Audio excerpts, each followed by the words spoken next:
صاحب سے پوچھتے ہیں کہ وہ اس رپورٹ کو کس نقطہ نظر سے دیکھتے ہیں اور حکومت کے یا حکومتی ترجمانوں کے اس مطالبے کو کہ اسی طرح سے مسلم لیگ نون اور پیپلز پارٹی کے حسابات چیک کر کے تینوں کیسز کو اکٹھے سنا جائے یا رپورٹ جو بھی فیصلہ آئے وہ اکٹھے آنا چاہیے۔ آسن صاحب آپ کس طرح دیکھتے ہیں؟ جی شکریہ ارشاد صاحب۔ سب سے پہلے تو میں یہ کہوں گا کہ آج کا دن بہت افسوسناک ہے کہ پاکستان کے اندر ایک سیاسی جماعت جو دعویٰ کرتی تھی کہ ہم شفافیت کے علمبردار ہیں، ہم امانت اور دیانت کے علمبردار ہیں، اس کی چوری پکڑی گئی، اور بیرون ملک مقیم پاکستانی جن کی بڑی تعداد اس کو عطیہ دیتی رہی ایک بہت اعتماد کے جذبے کے ساتھ، آج یہ پتہ چلا کہ تقریباً 53 کے قریب اکاؤنٹ ایسے ہیں کہ جنہیں خفیہ رکھا گیا، انہیں الیکشن کمیشن کو ظاہر نہیں کیا گیا، اور یہ جماعت ان اکاؤنٹس کے ذریعے منی لانڈرنگ کرتی رہی، ان اکاؤنٹس کو اپنے ذاتی استعمال کے لیے لاتی رہی چونکہ سرکاری طور پہ انہیں ڈسکلوز نہیں کیا گیا۔ یہ ایک بہت بڑا سانحہ ہے کہ لوگوں کا اعتماد ٹوٹا ہے، اور میں سمجھتا ہوں کہ اب عمران خان صاحب کے پاس کوئی مورل جسٹیفیکیشن نہیں کہ یہ اپنے اس عہدے کے اوپر بیٹھے رہیں، چونکہ آج پتہ لگ گیا ہے کہ یہ ممنوعہ جو فنڈنگ کا کیس ہے اس میں باہر سے پیسے لیتے رہے ہیں اور چھپا کے پیسے لیتے رہے ہیں، اور ان کا کوئی حساب دینے کے لیے تیار نہیں تھا۔ جہاں تک ان کے ہم پر اعتراضات کی بات ہے، جب انہیں پتہ لگا کہ ان کے گرد گھیرا تنگ ہو رہا ہے اور ثبوت آ چکا ہے، تو انہوں نے ایک درخواست دی الیکشن کمیشن کو کہ مسلم لیگ نون کی اکاؤنٹس کو دیکھا جائے، اور یہ درخواست اس نوعیت کی تھی، یہ جو پی ٹی آئی نے درخواست دی یہ اس نوعیت کی تھی جیسے کہ ہمارے دیہات میں کوئی قتل کرتا ہے اور وہ پکڑا جاتا ہے تو وہ اپنا قتل کا جرم چھپانے کے لیے مقتول پارٹی پہ کراس ایف آئی آر کر دیتا ہے کہ چلو دونوں طرف پرچہ ہوگا، کچھ نہ کچھ شاید بچت کی صورت نکل آئے۔ اب یہ صرف چونکہ خود پکڑے گئے ہیں دوسروں پہ کیچڑ اچھال رہے ہیں۔ جو الیکشن کمیشن نے ان کو حکم نامہ جاری کیا تھا ہمارے خلاف، ان کی درخواست پہ کہا گیا تھا کہ آپ کے پاس اگر کوئی کریڈیبل ویریفائبل ثبوت ہے تو آپ الیکشن کمیشن کو پیش کریں۔ آج تک یہ ایک ثبوت پیش نہیں کر سکے، صرف میڈیا ٹاک شوز پہ آ کے الزام تراشیاں کرتے ہیں، میڈیا ٹاک شوز پہ آ کے بہتان بازی کرتے ہیں۔ اصل بات یہ ہے کہ ان کی چوری تو پکڑی گئی ہے، انہیں اب قوم سے معافی مانگنی چاہیے اور اقتدار سے علیحدہ ہونا چاہیے، چونکہ ممنوعہ فنڈنگ کیس بہت سنگین کیس ہے۔ ایک ہوتا ہے کہ آپ اکاؤنٹس میں کچھ آپ کے غلطی پکڑی جائے، اس میں آپ کو سزا ہو سکتی ہے، وہ آپ کو جرمانہ کر سکتے ہیں۔ ممنوعہ فنڈنگ کا مطلب یہ ہے کہ آپ ایسے ذرائع سے فنڈنگ حاصل کرتے رہے ہیں کہ جن کی آئین اور قانون اجازت نہیں دیتا، غیر ملکی حکومتوں سے اور غیر ملکی لوگوں سے پاکستان آئین اور قانون سیاسی جماعتوں کو فنڈنگ لینے کی اجازت نہیں دیتا، اور یہ اس جرم کے اندر اب انشاءاللہ فریم ہونے۔ احسن صاحب، لیکن اس میں جو سیکیورٹی کمیٹی کی رپورٹ ہے اس میں تو ممنوعہ فنڈنگ کی بات نہیں کی گئی، نہ فارن فنڈنگ کی، وہاں تو صرف بے ضابطی اگر سامنے آئی ہے وہ یہ ہے کہ کچھ اکاؤنٹس دیے نہیں گئے اور کچھ رقم کا جو ہے اس میں اندر فرق ہے، اخراجات زیادہ ہیں، اخراجات اور آمدنی میں رقم کم ہے۔ ممنوعہ فنڈنگ تو اسٹیبلش نہیں ہوئی ہے احسن صاحب۔ دیکھیے یہ تو ابھی سماعت اس کی الیکشن کمیشن میں چلے گی۔ یہ جو تمام اکاؤنٹس انہوں نے سیکرٹ رکھے تھے یہ وہ اکاؤنٹس تھے جن میں باہر سے پیسہ آیا ہوا ہے، اور اب جب وہ اکاؤنٹس پکڑے گئے ہیں تو پی ٹی آئی کو جواب دینا پڑے گا کہ ان اکاؤنٹس میں کون کون پیسہ دیتا رہا ہے، کس کس سے یہ پیسے لیتے رہے ہیں، کتنا پیسہ آتا رہا ہے، تو یہاں ہی ان کا وہاں پر جو پورا جو جرم ہے وہ ثابت ہوگا۔ اس کی ایک بنیاد رکھی گئی، چونکہ اگر تو یہ بات ہوتی کہ ان کے جو اکاؤنٹس ہیں وہ ٹرانسپیرنٹ ہیں، انہوں نے سارے ڈسکلوز کیے ہوئے تھے، پھر تو ایک اور شکل تھی۔ اب یہ پتہ چلا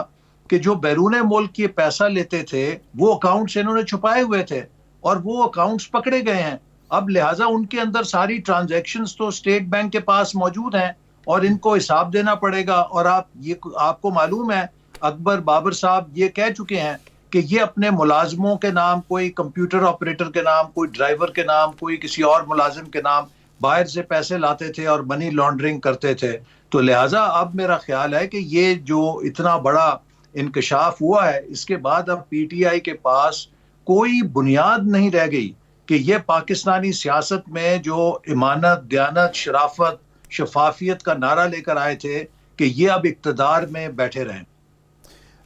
حسن صاحب، کیا پاکستان مسلم لیگ ایک ہے کہ آپ نے فرمایا کہ وہ جو درخواست گزار ہیں پی ٹی آئی کے مسلم لیگ کے خلاف وہ کوئی ثبوت پیش کریں، کیا آپ نے جو حسابات پیش کیے، آپ کی پارٹی نے، آپ سیکرٹری جنرل بھی ہیں، تو وہ اس کو بھی اسی انداز میں، اسی معیار پر جانچا جائے گا اور آپ سمجھتے ہیں کہ بھی اس میں شفافیت ہے؟ ہم نے جتنے ہمارے اکاؤنٹس تھے سب الیکشن کمیشن کو ڈسکلوز کیے ہوئے ہیں۔ اچھا، ابھی تک ہمیں الیکشن کمیشن سے کوئی ایسا جواب نہیں آیا کہ جناب آپ کا یہ اکاؤنٹ اسٹیٹ بینک نے کہا ہے کہ یہ آپ کا اکاؤنٹ چل رہا ہے، آپ نے یہ ہمارے ساتھ شیئر نہیں کیا ہے۔ اور اسی طرح جو پی ٹی آئی کے درخواست گزار صاحب ہیں جو ٹی وی پہ آ کے پریس کانفرنسیں کرتے ہیں، انہوں نے کوئی ایک پیسے کا ثبوت ابھی تک نہ الیکشن کمیشن کو پیش کیا ہے، نہ ہمیں کسی چیز کی کاپی دی ہے کہ اس بات کا آپ جواب دیجئے۔ میں انہیں دعوت دیتا ہوں کہ اگر ان کے پاس کوئی ثبوت ہے کہ ہم نے فورن فنڈنگ حاصل کی ہے، کوئی ایسی فنڈنگ حاصل کی ہے جو ممنوعہ فنڈنگ ہے، تو اس کا ثبوت یہ میڈیا کے سامنے پیش کریں۔ اکبر بابر صاحب نے تو سارا ثبوت جو ان کے پاس تھا الیکشن کمیشن کو بھی دیا ہے اور میڈیا کو بھی دیا ہے، جس کی بنیاد کے اوپر اس مقدمے کی کارروائی ہوئی ہے۔ اس مقدمے کی کارروائی اس ثبوت کے اوپر ہوئی ہے جو اکبر بابر صاحب نے پیش کیا تھا۔ اگر حکومت کے پاس، پی ٹی آئی کے پاس ہمارے خلاف کوئی ثبوت ہے تو وہ میڈیا میں پیش کرے، ہم دعوت دیتے ہیں کہ میڈیا میں پیش۔ ٹھیک ہے حسن صاحب، یہ ایک ایشو چلتا رہا پچھلے 15 دن کہ میاں نواز شریف صاحب واپس آ رہے ہیں، خاص طور پر ایاز صادق صاحب کی ایک تقریر سے اور ایک جو انٹرویو تھا اس سے یہ اندازہ ہوا کہ شاید وہ واپس آ رہے ہیں۔ وہ تو یہاں تک کہہ گزرے کہ 20 جنوری کو میں جانا چاہتا ہوں، ممکن ہے اس سے پہلے ہی وہ آ جائیں، لیکن اب بالکل چپ چھا گئی ہے۔ اس کے مقابلے میں حکومت چاہ رہی ہے کہ ان کو واپس بھی لایا جائے، اور اگر وہ واپس نہیں آتے تو شہباز شریف صاحب کے خلاف گارنٹر کے طور پر ایک مقدمہ کیا جائے کہ وہ اپنے جو ضمانتی ہیں ان کو واپس لائیں۔ تو کیا میاں نواز شریف صاحب آ رہے ہیں، اور اس مقدمے کو آپ کس نقطہ نظر سے دیکھتے ہیں؟ ارشاد صاحب، ایک بہت ہی یہ مسئلہ ایسا ہے کہ یہ حکومت جب بھی کوئی ریئل ایشو آتا ہے نا تو یہ نواز شریف صاحب کی بیماری کو گھسیٹ کے لے آتی ہے، ان کے واپس آنے کا ایشو بنا لیتی ہے۔ سوال یہ ہے کہ نواز شریف صاحب عدالت کی اجازت سے گئے، اسی فیصلے کے اندر یہ لکھا ہے کہ اگر حکومت کسی وقت محسوس کرے کہ وہ اس اجازت کا ناجائز فائدہ اٹھا رہے ہیں تو حکومت پاکستانی ہائی کمیشن کے ذریعے ان کے معالجین سے رابطہ کر سکتی ہے اور ان کی صحت کے بارے میں مصدقہ اطلاع لے سکتی ہے کہ کیا ان کو علاج کے لیے وہاں رکنا ضروری ہے یا اب یہ علاج سے فارغ ہو گئے ہیں اور صرف وہاں فارغ بیٹھے ہیں۔ تو آج تک حکومت نے ایک دفعہ ہائی کمیشن کے ذریعے ان کے معالجین سے رابطہ نہیں کیا۔ یہ صرف ٹی وی کے ٹاک شوز کے اوپر جب بھی کوئی ریئل ایشو ہوتا ہے، اب جیسے منی جو اس کا بل آیا منی بجٹ کا، اور اسی طرح اسٹیٹ بینک کی جو اٹانومی کا مسئلہ آیا جو آئی ایم ایف کے آگے یہ پاکستان کی معاشی خود مختاری سرنڈر کر رہے ہیں، ان چیزوں پہ بحث کو ڈیفلیکٹ کرنے کے لیے انہوں نے پچھلے کئی دنوں سے نواز شریف صاحب کی واپسی کی بحث چلا دی ہے۔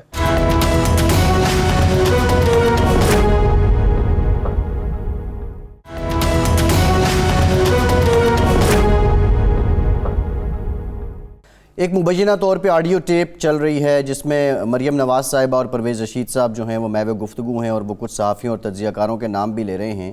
سوال یہ ہے کہ اگر یہ آڈیو ٹیپ ٹھیک ہے اور آپ اس طرح مینیج کرتے رہے ہیں میڈیا کو، تو پھر اب جب آپ آزادی اظہار رائے کی بات کرتے ہیں تو اس میں تضاد نہیں ہے؟ دیکھیے، پہلی بات تو یہ کہ میں نے وہ ٹیپ سنی ہے، مجھے تو اس میں کوئی بات قابل اعتراض نظر نہیں آئی۔ ہر کوئی جو میڈیا سے متعلق ہے اسی قسم کی گفتگو کرتا ہے۔ اگر آپ حکومت کے اندر ہیں، حکومت سے باہر ہیں، آپ تجزیہ کرتے ہیں کہ میڈیا کا کیا رخ ہے، آپ کے خلاف ہاسٹائل ہے یا فیوریبل ہے۔ آپ کسی اگر کمپنی کے ڈائریکٹر پبلک ریلیشن ہیں تب بھی آپ اسی قسم کی گفتگو کریں گے، مجھے تو اس میں کوئی قابل اعتراض ایسی بات نظر نہیں آئی۔ حسن صاحب، پرویز رشید صاحب کی جو زبان ہے وہ بھی جسٹیفائیڈ ہے؟ دیکھیے یہ تو عام حالات میں ہم جب بیٹھتے ہیں اپنی نشستوں میں بیٹھتے ہیں، یہ آپس کی گفتگو ہے، وہ کر سکتے ہیں، یہ کوئی ٹی وی کے اوپر تو نہیں کر رہے۔ جو بات قابل اعتراض ہے کہ کسی کی نجی گفتگو کو آپ کس بنیاد کے اوپر ٹیپ کر کے، اس کا مطلب یہ ہے کہ آپ کی انٹیلیجنس ایجنسیاں لوگوں کی نجی گفتگو کو ٹیپ کر رہی ہیں اور ان کو سیاسی مقاصد کے لیے استعمال کر رہی ہیں۔ مجھے افسوس سے یہ کہنا پڑتا ہے کہ میں نے ابھی تک میڈیا میں یہ بحث کسی کو کرتے نہیں دیکھا کہ کس نے حکومت کو اجازت دی ہے کہ کسی کی نجی گفتگو کو اس طرح ٹیپ کرے اور اس کو ٹی وی کے اوپر اچھالے۔ انہوں نے یہ اگر گفتگو کسی پبلک مقام پہ کی ہوتی، اگر یہ گفتگو انہوں نے کسی فورم پہ کی ہوتی، پھر آپ اس پر بحث کر سکتے تھے۔ لیکن اگر کوئی پرائیویٹ کمیونیکیشن کر رہا ہے، وہ آزاد ہے، جو مرضی کمیونیکیشن پرائیویٹلی کرے، لیکن جو بات قابل اعتراض ہے وہ یہ نہیں کہ اس گفتگو کے مدرجات کیا ہیں۔ جو بات قابل اعتراض ہے وہ یہ کہ لوگوں کی پرائیویٹ کنورسیشن یہ حکومت انٹیلیجنس اداروں کے ذریعے ٹیپ کر رہی ہے اور اس کو سیاسی مقاصد کے لیے استعمال کر رہی ہے۔ میں سمجھتا ہوں کہ یہ سکینڈل ہے اس گفتگو کے اندر۔ حسن صاحب آخری سوال یہ ہے، کل آپ ایم کیو ایم کے مرکز جا رہے ہیں، اگر جا رہے ہیں تو یہ بجٹ کو رکوانے کے لیے اور ویسے بجٹ کو منی بجٹ کو رکوانے کے لیے اپوزیشن کیا کر رہی ہے؟ ابھی تک تو ہمیں سالانہ بجٹ وہ بھی نہیں رکوایا جا سکا اور اب بھی ناکامی نظر آتی ہے۔ پہلے دن بھی آپ کے ووٹنگ ہوئی تو آپ کے بہت کم فگر تھے، لیڈر گئے نہیں تھے۔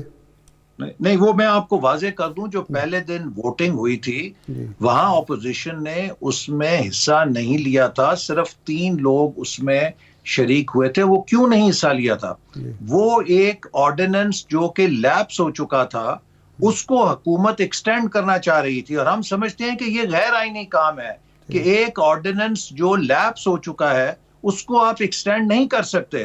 اگر ہم اس آرڈیننس میں ووٹنگ میں حصہ لیتے تو ہم اس کاروائی کو لیجیٹمائز کر رہے ہوتے، تو اس لیے اپوزیشن نے اس کے اوپر ووٹنگ میں حصہ نہیں لیا تھا۔ یہ ایک آرڈیننس کی ووٹنگ تھی جو ہوئی تھی، جسے ہم ایک غیر آئینی ووٹنگ سمجھتے تھے چونکہ وہ لیپس ہو چکا تھا۔ جہاں تک منی بجٹ کا تعلق ہے، اس کے اوپر اب بحث ہوگی، اس کے بعد ووٹنگ ہوگی اور ہم حکومت کی حلیف جماعتوں کے پاس جائیں گے۔ ہم خود پی ٹی آئی کے اراکین کو بھی مل کر یہ دعوت دیں گے کہ وہ اپنے ضمیر کے مطابق فیصلہ کریں۔ انہوں نے پاکستان کے آئین سے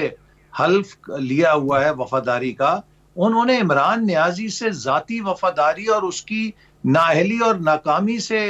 حلف نہیں لیا وفاداری کا۔ دیکھیے اگر یہ ہمارا اسٹیٹ بینک جس شکل میں قانون آ رہا ہے خود مختار ہو گیا تو پھر تو یہ بین الاقوامی مالیاتی اداروں کی ڈائریکشن پر چلے گا اور اسٹیٹ بینک کے ذریعے بین الاقوامی لابیز پاکستان میں حکومتوں کو بنائیں گی اور حکومتوں کو توڑیں گی۔